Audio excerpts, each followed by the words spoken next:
حياكم الله مشاهدينا الكرام بحلقة جديدة من برنامج دقائق رياضية، وضيفة اليوم كابتن هدى الفيلتشاوي. يا هلا مرحبا فيك. هلا فيك، اهلا وسهلا. ما شاء الله كابتن هدى، قاعد اشوفك انت يعني دخلتي مجال البوكسينج والفنون القتالية. كبنات احنا يعني نفس اللي في شوي يعني لقطة على موضوع البوكسينج. يعني كابتن هدى شلون خذت هالقرار وليش حبت الفنون القتالية والبوكسينج؟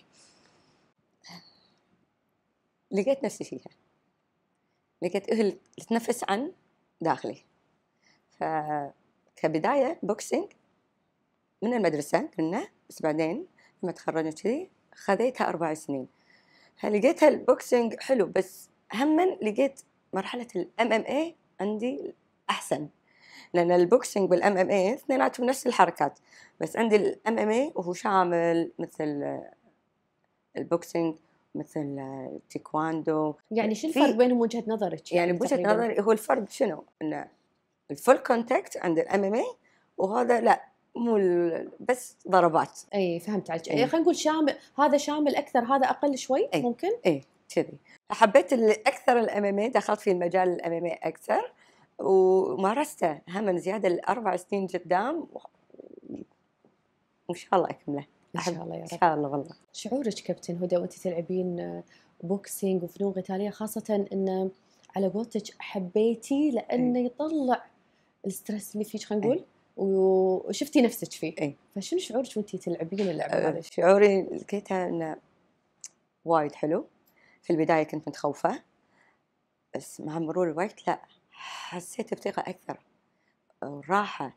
حسيت ان اقدر اعطي، يعني فهمت اللعبه، هي فهمتني. خلينا نقول كابتن هدى اللعبه غيرتك في امور شوي؟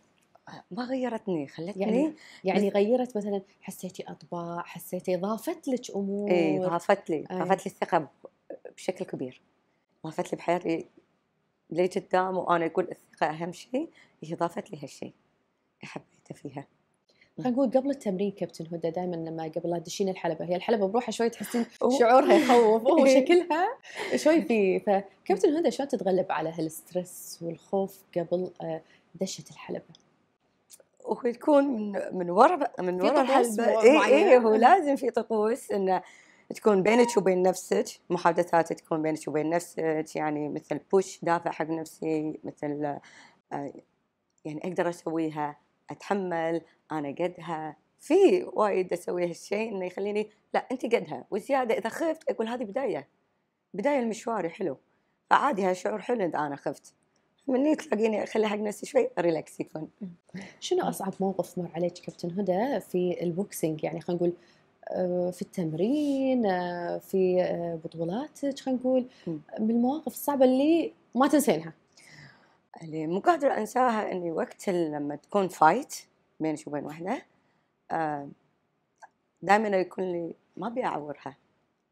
أنا صدق أبي يغلبنا هذا العاطفة تدش حتى لأن جربتها في الموضوع. يعني لأني جربتها وحرام سببت إصابة حق واحدة. مع أن اللعبة ما فيها ترى عاطفة، أنا لاحظت لازم ما يكون في عاطفة نهائيا، بس هي لعبة احترام. أنا مو جاية مثل فايت أهجم عليك وأبي أفوز. أنا بإمكاني أفوز بأي لعبة إذا إحنا حطينا هالشيء، بس إحنا لعبة احترام شوي.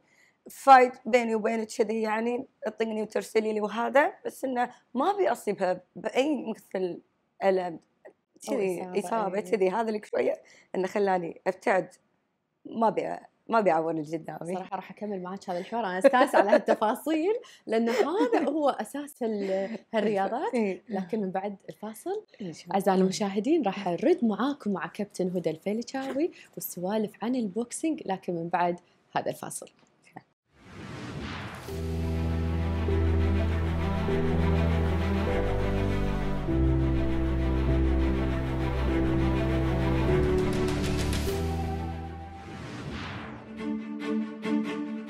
الطوق يتكون من حلقة معدنية قوية يركب على لوحة خلفية، لازم يكون على ارتفاع 3.5 متر بالمباريات الرسمية. الطوق القوي يتحمل الضربات. بعض الأطواق فيها ميزة الانحناء لتقليل الإصابات. تثبيته مهم عشان الأمان.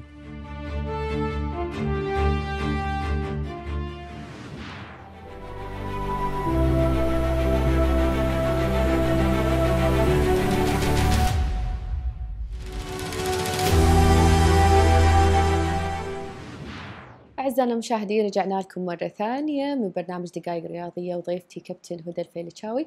يا هلا ومرحبا فيك مرة ثانية. قبل الفاصل كنا قاعد نسولف عن موضوع إن مشاعرنا تتحكم. يعني صراحة أنا أول مرة حد يقول لي إنه بالبوكسينج أنا ما أبي أعور اللي قدامي، لأنه والله قلت يعني فصراحة للأمانة يعني فلأن اللي عارفة هي لعبة عنف، انسي يعني انسي مشاعرك بلوك راح يصير. فهالشيء مثلا لما تنزلين من الحلبة كابتن هدى، هل تحسين بتأنيب ضمير؟ هل تحسين بهاللقطة؟ يعني أقول لك هي لعبة، ما في تأنيب ضمير، فيها احترام باللعبة. يعني إحنا اللي سوينا هذا مجرد لعبة بنتمرن، بس كإصابة ما إصابة أنا وايد أتحاشاها. لما ننزل من الحلبة سلام سلام، يعطيك العافية، إن شاء الله بخير ومع السلامة، كذي ونمشي نكمل حياتنا. ما شاء الله. أنا قاعد أشوف البوكسينج مهاراته شوي يعني كلعبة رياضة غير. فشنو المهارات اللي تحسينها في رياضة البوكسينج كابتن هدى؟ المهارات هو في وايد أشياء عشان تطبقينها، مثل هيك يعني تكون مثل الهدف يكون قدامك، تركيزك حقه، طريقة تحركك السلس لازم يكون، لازم تعرفين اللي قدامك شو اللي يفكر فيه، ولازم عينك ما تروح عنه. يعني أنا لاحظت صدقين لازم يعني توظفين كذا شيء بوقت واحد عشان تراقبين الخصم اللي قدامك. ضروري، لأنه بأي حركة هي مثل يقول غشت فيها، فأنت عينك على الهدف نفسه، إن لازم تصدي له وشنو حركته، فتعرفينه من طريقة حركة جسمه. ساعات كابتن هدى سبحان الله يحوشنا وانتي في الحلبة، يحوشك شيء نفس كات وتركيزك يوقف تحوشك هاللقطات، شلون تتعاملين معاها؟ هذا لازم نرد استيعاب شوي سريع، لازم احس ما في مجال يعني تيجي هذه اللقطة اللي ابوي بسرعه خليني ارد اسوي كنترول. انا كل هي توجيهات الضربات فركزت على هالمواضيع. كابتن هدى شلون تتعامل مع يعني تكون التوجيهات تجيلك مثل ضربات يقول انا ليش ما اصدها، شنو فيني، شو اللي شتت انتباهي، تلاقين بعد شنو استيعاب انه لازم ابعد شوي عن الخصم، ارد شوي روحي بعدين اهاجم. يعني يكون الخصم خلاص عرف نقطة الضعف فيك، انت عادي سهيتي بلحظة كذي فيتوجه لك بضربة، فانت لا اوقفي على نفسك مرة ثانية ورجعي شوية وانتبهي لنفسك. هذا اللي احنا نسويه، انه لازم اخذ خطوة شوية لورا واعرف اللي قدام شنو اللي صار واتوجه له. كابتن هدى ما بيطلع من الحلبة صراحة، يعني فضول سؤال والله، ان شفتي لما تقعدون على الطرف وتيكم توجيهات احسها قاسية، شنو هدي المدرب او المدربة قاعد توجه لك كلام تحفزك وتعطيك بوش؟ مو هذا هو شنو صراحة وايد يلفت نظري صراحة هالموضوع. أحس زف على هو لازم تسمعينها. لازم تسمعينها لأن هي راح تقول لك أشياء أنت ما تشوفينها بعينك، فلازم تسمعينها، يكون عندك بينك وبينها مثل اتصال، سمعيني شنو أقول واستمري. فهذا اللي قاعد تشوف الوضع ورا الكواليس. فأنت اللي داخل الحلبة ما قاعد تشوفين كثر اللي قاعد تشوفه أنت، عليش إنك تسمعينها، في تواصل بيناتكم. فلازم تصدين ولازم تسمعينها من نفس المرحلة، ومع شوية تكون شوشرة برا الحلبة. صح. فلازم تكون تركيزك عالي. أنا لاحظهم يعني يصرخون لا يمين لا سوي. هذا ما شتت انتباهك كابتن هدى؟ لا، احنا تعلمناه في البداية قبل لا ندش الحلبة، احنا كنا متعلمينه من هالناحية إن لازم يكون تركيزك ثابت في المجال. صراحة السوالف معك تونس، خاصة بهالرياضة ما شاء الله. قلتي لي معلومات وايد حلوة، يعني الأمانة أول مرة أسمعها. كلمة أخيرة توجهينها كابتن هدى حق البنات اللي ودهم يدشون هذه الرياضة وشوي متخوفين على يحسون إنه لا كنا ما تلوق لنا، فللأمانة أبيش تعطينهم كلمة. أنا أقول لك لقدام استمري وشوفي هدفك، ولا تقولين إنه هو ما يلوق لي، لا أنتي جربي وشوفيها. فعلا صح، لأن الرياضة مو رياضة واحدة، في جميع الرياضات، فأنت راح تلاقي نفسك بأي واحدة من هالرياضة. كل الشكر لك كابتن هدى، يعطيك ألف عافية وبالتوفيق يا رب في حياتك. تجمعين إن شاء الله. مشكورين حبيبتي.